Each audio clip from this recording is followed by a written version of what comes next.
Yes, it started, and it's that time of year. Hi there, welcome to Real Life on the Homestead in Ontario. And as you can see from what it looks like outside, the holiday season is upon us. And a lot of people trying to stick to a carnivore diet worry that they're going to be tempted by those, foods that they've known as the wonderful holiday foods. And I'm here to tell you that you can have holiday foods that are delicious and keeps you on a proper human diet. When you look at a lot of the packaging and a lot of the foods that we put together, main ingredient in a lot of the holiday foods is sugar. And we have to try and break that sugar habit. If you really need a little bit of that sweetness, the honey is a good thing, but still don't depend on that sweet satisfaction. If you're eating the proper foods, you will be satisfied and satiated, and you don't have to worry about those treats. What I'm going to do today is show you that good old-fashioned eggnog that everybody loves around the holiday season. And truly, it's good all year because it's super nourishing and it's delicious. And I know some people say, oh, I can't stand eggnog. It's melted ice cream or a soft custard is pretty much what eggnog is. So if you like ice cream and you like it when it's getting soft, you like eggnog. But anyway, what we're going to do is I'm going to show you how to do a carnivore version of eggnog.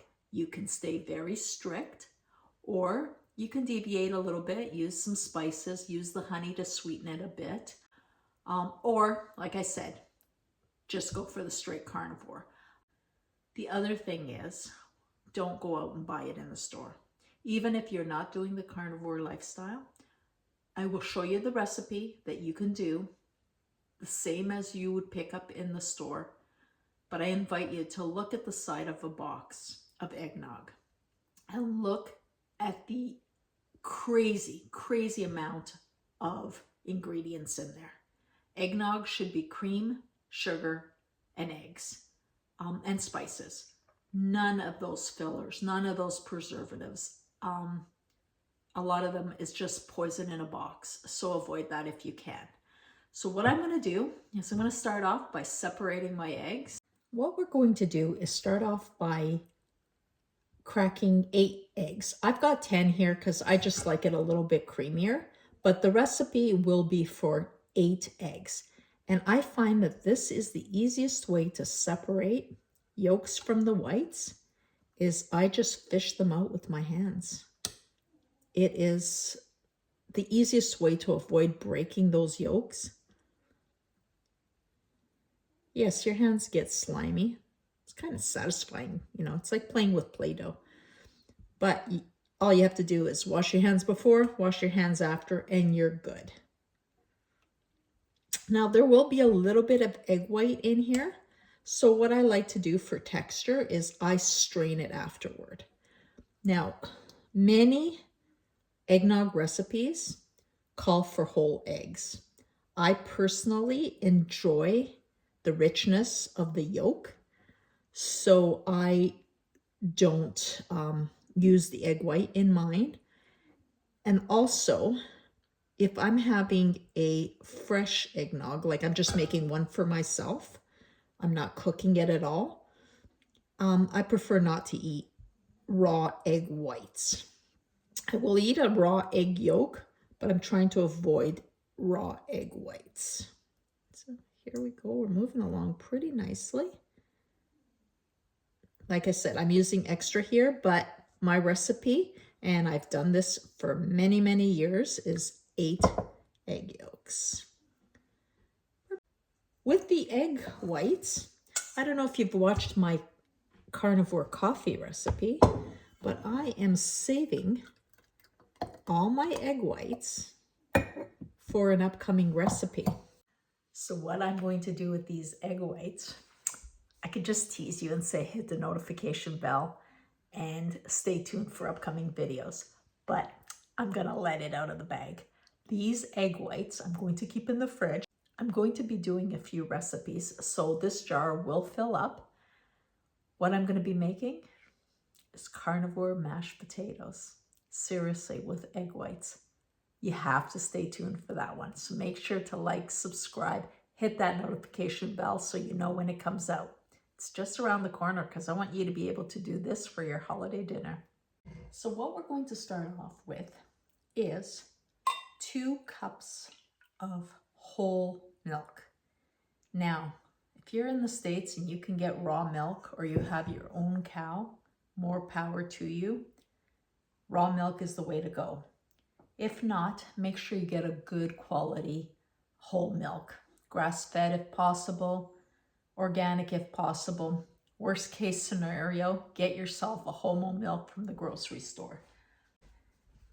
And I'm just going to place the milk in a saucepan and I'm going to put that warming on the stove. You're not going to let that get to a boil. You're just going to let it warm. And then this is where the variations come in. If you want to stick to complete carnivore, just whip these egg yolks up. If you are wanting a little tiny bit of sweetness, 3 to 4, 5 tablespoons of honey, depending on your preference. This is our own raw honey. I'll be using about 3 teaspoons. And if you were doing a standard American diet eggnog, you would put 1 cup of sugar. If you're gonna do that, at least use the raw cane sugar. That's what I use for my family. So I'm just gonna whip these up.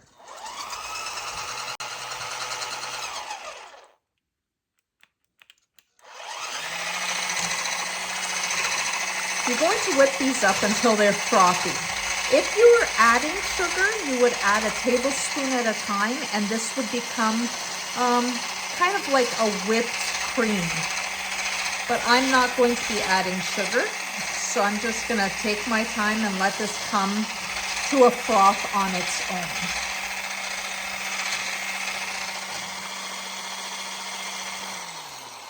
Now, I am going to be adding a bit of honey.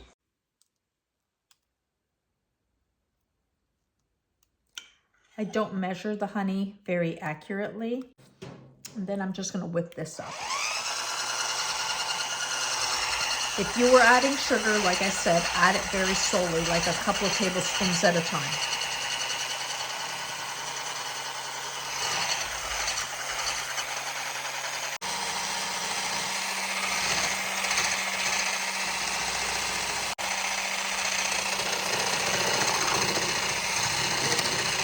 At this point, our milk should be warm, so let me just grab that. Like I said, we're not getting the milk boiling, but it is steamy. Like, we don't want these eggs to turn into like scrambled eggs, so I'm not going to pour them directly into the milk. What I'm going to do instead is temper it by removing a bit of the hot milk and adding it to the eggs. I'm going to do that while whisking, just to keep everything going nicely.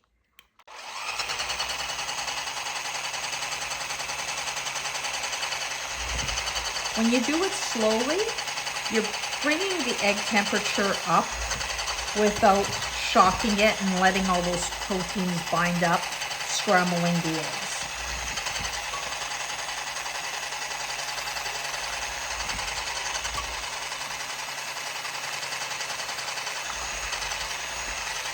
And that's pretty good. Now that the eggs, if I touch the side of the bowl, I can actually feel the bowl is warm. What I'm going to do is add the eggs now to the milk.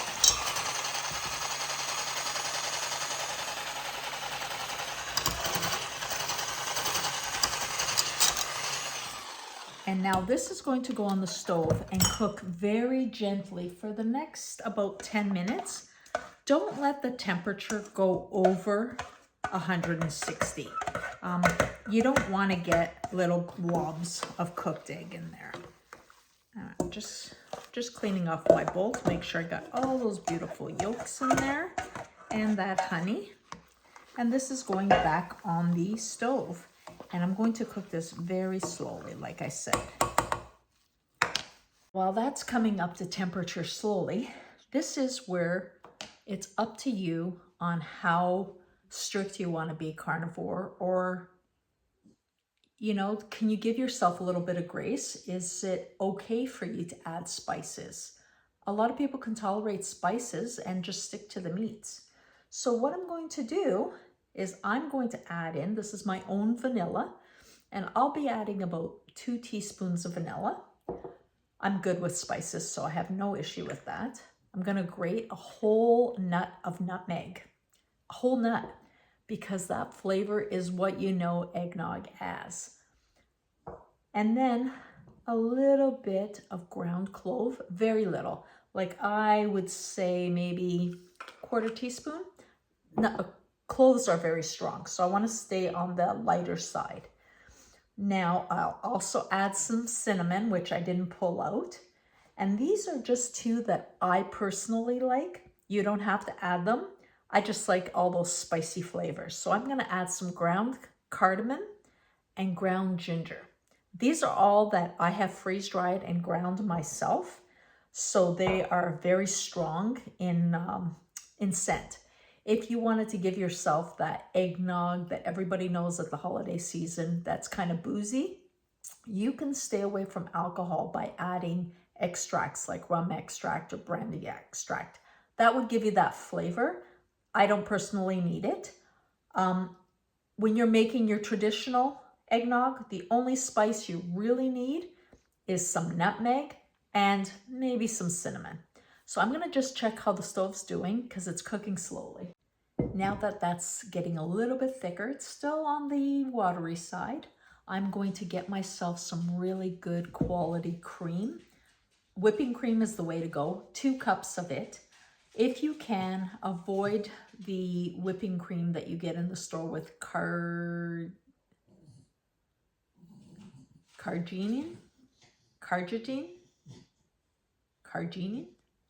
Don't know. See, if it's hard to pronounce, it's probably an issue. Anyway, it's that thickener, that gum that comes from seaweed. It's not good for you. It's in our half and half.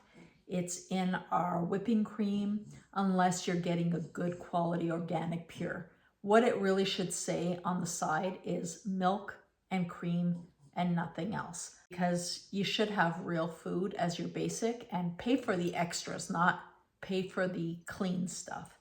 But anyway, get yourself some whipping cream. You're gonna need 2 cups. Now our mixture has been cooking for, I'd say about 10 minutes. And this is the thickness that you would want it on. When you take a spoon and you draw a line and that line stays, that's the thickness you want. It's creamy, it's custard-like, and this is where we want it. At this point is when you add flavorings. I'm going to add 2 teaspoons. Now, it's going to take me a little while because my dropper is equivalent to a 1/4 teaspoon. So I'm going to do 8 of these.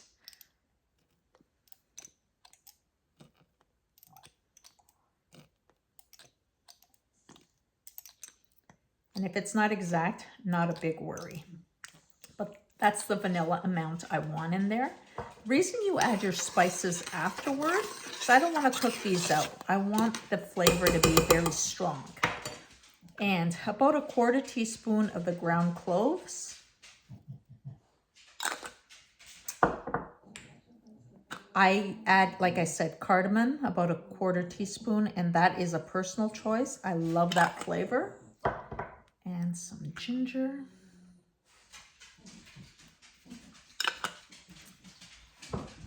And then I am going to do a fresh grated nutmeg. I know you can get powdered nutmeg, but honestly, this is something I do not skimp on. I think it gives such an amazing flavor to do it fresh. And it's gonna take me a little bit, but already.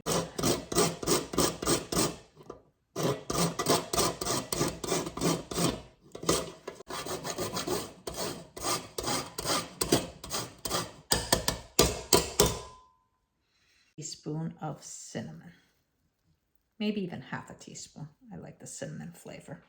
Just going to use this whisk to get everything nicely blended.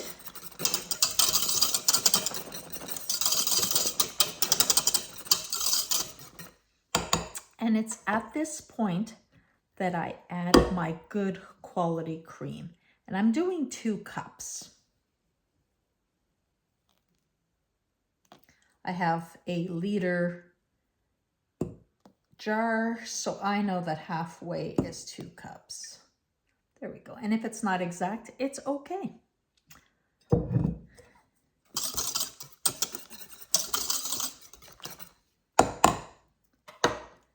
So simple. If you had added the sugar in there, that would have been the standard American diet. The way we've done it is exactly a beautiful carnivore eggnog. Now, you could drink this warm. Many people enjoy it that way. Personally, I like it nice and cold, even over ice. So I'm going to put this into some glass jars, put it in the fridge at least 6 hours. I always do it overnight. I find the spices get really into that custard. And then when I'm ready to drink it, put it in a glass, put a little tiny bit of nutmeg on top and enjoy. So I hope you try this carnivore eggnog. And if you're not there yet, it's okay. Give yourself a break, but try to get that sugar out of your system. Go ahead, make this for yourself, your family, enjoy the holidays, and stay tuned. We've got more great holiday treats coming up. Make sure you like, subscribe, and share with your friends, and hit that notification bell. You don't want to miss anything that's coming up.